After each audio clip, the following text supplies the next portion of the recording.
Hey guys, this is Lonely Bookshelf. This is Alan, and today I'm going to be reviewing the Geographical Pivot of the History by Halford Mackinder. This little essay was first printed in the Geographical Journal in April 1904. What Halford Mackinder says in this little essay is relevant to today because there are several things that he points out here. He calls the time of 1900 as a post-Columbian epoch, which means that everything on the world, in the earth, physical space, has been already either conquered or people have already, went there and claimed it. So there's no actually physical space left. You have missionaries there, you have miners, people going there and claiming it. He states that it's right here. It says in Europe, North America, South America, Africa, and Australasia, scarcely a region left for pagan claim of ownership, as a result of war between civilized and half-civilized powers. Even in Asia, probably witnessed the last moves of the game, first played by horsemen of Cossacks.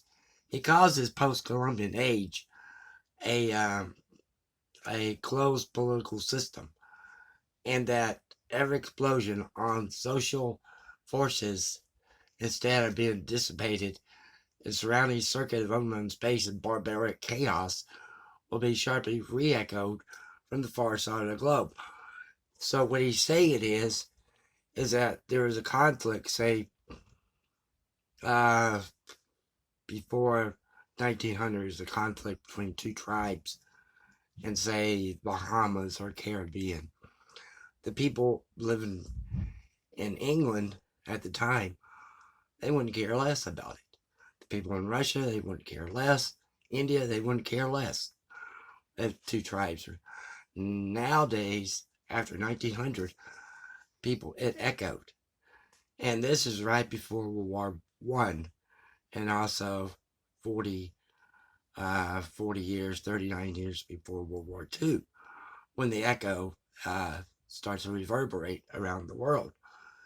So you have what he calls here as a, the re-echo and the weak elements of political economic organisms, of the world be shattered in consequences. The vast difference of effect in the fall of the shell into earthwork and its fall amid closed spaces and rigorous structures of great building or ship. Probably some half-consciousness of this fact is less diverting much of the attention of the statesmen in all parts of the world from the territorial expansion to the struggle for relative efficiency. Now, relative efficiency, he says, is fundamental modern politics of political space. And this leads you to geopolitics. Geopolitics, I probably just lost everybody here. Halford Mackinder doesn't use the phrase geopolitics. But geopolitics was first coined by a guy by the name of Frederick Retzloff in 1897. It's actually social Darwinism.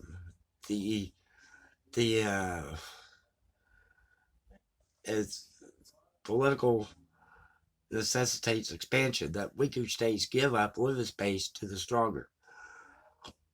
Geo, of course, means world. Politics is a different thing altogether. Politics means power. Who gets to decide this? Who gets to decide, who takes this, who takes that land, who takes that sea? And distribution means who gets what, where, when, and how. Geopolitics is basically the distribution of power in the world among various actors. The distribution of the world's physical space among various actors. So physical space is, the entire world. Well, I got to show you the globe here. This whole physical space, this is from the polar aspect, looking at the physical space of the world. Alfred Mackinder goes on and says and states about Russia. And Russia is the pivotal power area in the world. And let me read it to you here. Russian railways have a clear run of 6,000 miles from Virbalin to the west to Vladivostok in the east. The Russian army in Manchuria has a significant evidence of mobile land power, as the British Army in South Africa was a sea power. True that the Trans-Siberian Railway is still a single precarious line communication, but the century will not be before all Asia is covered with railways. The spaces within the Russian Empire and Mongolia are so vast, potentials in population, wheat, cotton, fuel, and metals are so incalculably great that it is inevitable that a vast economic world, more or less apart, will there develop inaccessible to oceanic commerce. So you have a map here. There's a pivotal area right there, and that's Russia. And that's the same thing that I read in that book, Ostrag, that Hitler knew about this. And he was after the oil and the wheat. He knew what the Heartland Theory was. And so he went after Russia, because whoever controls the Heartland controls the rest of the world. It's called the Heartland Theory. You might debate that if you wish, but so let me check a look at my notes here. Yeah, and the railways, of course, leads to technology, and technology leads to a mobile army. And then you have, in the case of that's geotechnical, and that way you can master the geo, or the world, through that, the way the army moves. So basically you have different let me take a look at other. Should I mark these back? I'm sorry. Let me take a look. Okay, that's a geographical pivot of history. Let me go and show you some examples of what's going on today. See if I can find them real quick in this map my brother found for me. It actually has instead of Russia, they say the Union of Soviet Socialist Republics. So yeah, this is pretty old. India is right here. India is afraid of China. China is right up here. The Himalayas are obstructing China from invading India. So what does India do? What India does, and this is going on right now, India is the Bay of Bengal right here, and this is Myanmar, or Burma, and there's a archipelago right here, right there right there. There's an archipelago there. India has claimed that archipelago, and they have placed military bases on that archipelago. So they now control the trade routes of ships going right here at the end of Myanmar into the Bay of Bengal. They control that ships. They control that. Now, the United States and India both had military exercises in that region. So that's a geopolitical strategy that India came up with. There's another one. And let me see if I can find it real quick here. Oh, and that has to do with Portugal. And Portugal needed some territory. Well, it's kind of hard for Portugal to get territory, right? Because, Spain is right there, and all they're left with is the sea, the Atlantic Ocean. They needed territory because they had joined the European Union, and they, because they joined the European Union, and everything in the European Union is in Germany, like thousands of kilometers away. And so the unemployment was skyrocketed in Portugal. So what they did, let me see if I can find Portugal real quick here. Sorry about this. I wish I had these in alphabetical order. It'd be a lot better.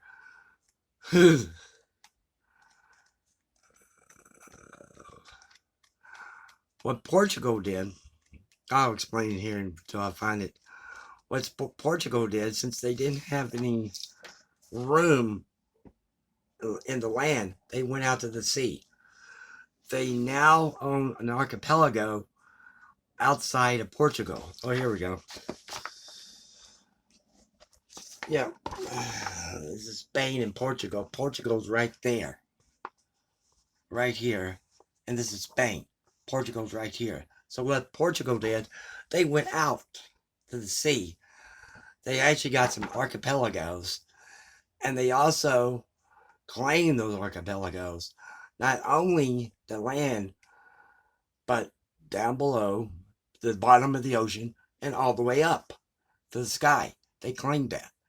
And so they can pay if a person goes and wants to, a country wants to make a trade with, say, and avoid and go to Spain, they can't do it because they have to pay Portugal taxes to go through those archipelagos. And so when they go send a plane across over, they own that. They own that. They also own what's below the sea. So yeah, that's another way that they have to do it. So I'm finding out that there's a lot of geopolitical, and what Halford Mackinder says, the relative efficiency of the geo.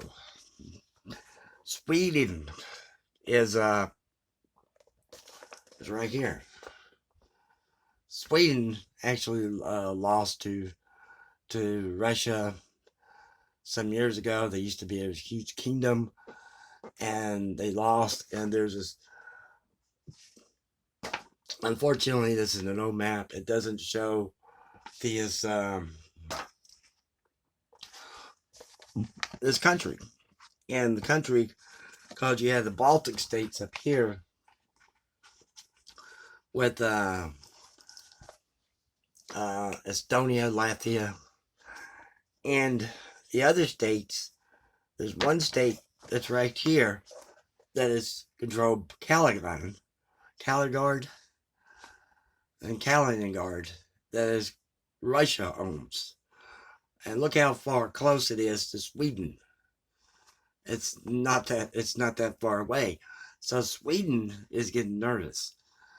And the reason Sweden is getting nervous is because Russia has because St. Petersburg, during the time in winter, St. Petersburg, which is right here on the map, during the time of winter time, the water freezes over, and so they can't run any sea power from Leningrad, so they have to use Kaliningrad.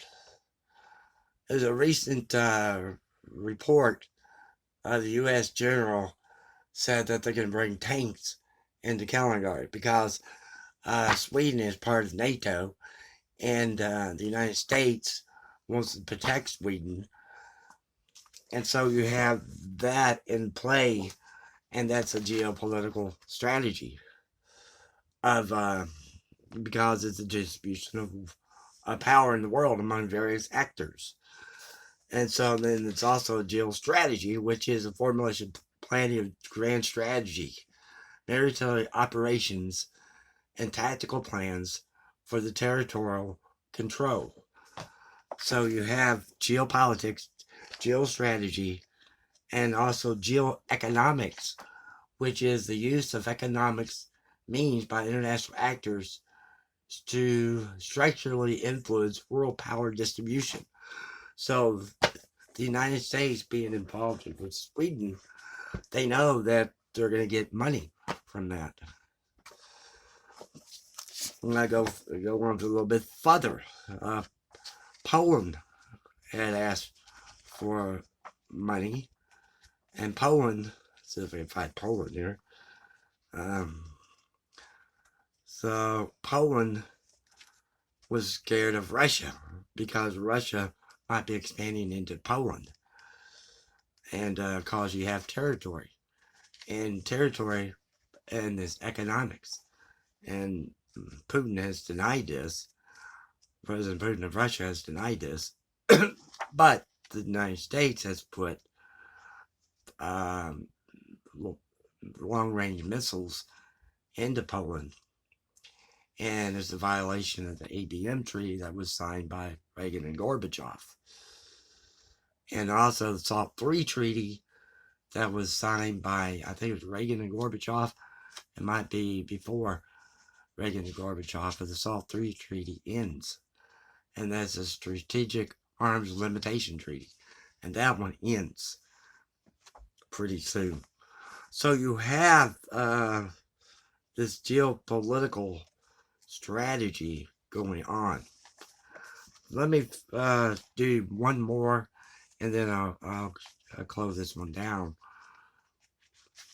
You have going on right now, and it happens to be in Cyprus. Right here. Cyprus is divided between Cyprus and Northern Cyprus. Northern Cyprus is owned by, they split it up when they had a war, and I'm not sure about it, so don't ask. Northern Cyprus is now part of Turkey. Cyprus is Greece. So what they found, over here in the water, in the Mediterranean, what they found was a seabed full of oil and shell. And Cyprus is claiming that. Greece is going to claim it. Turkey says, no, that's ours. France is going to get involved in this. So you might be going to war over this tiny island of Cyprus again. So that's it. And I hope you enjoyed this, and hope I didn't confuse anybody. And the geographical pivot of history is printed like 121 years ago, still holds true today. Thank you very much for watching, and have a good day.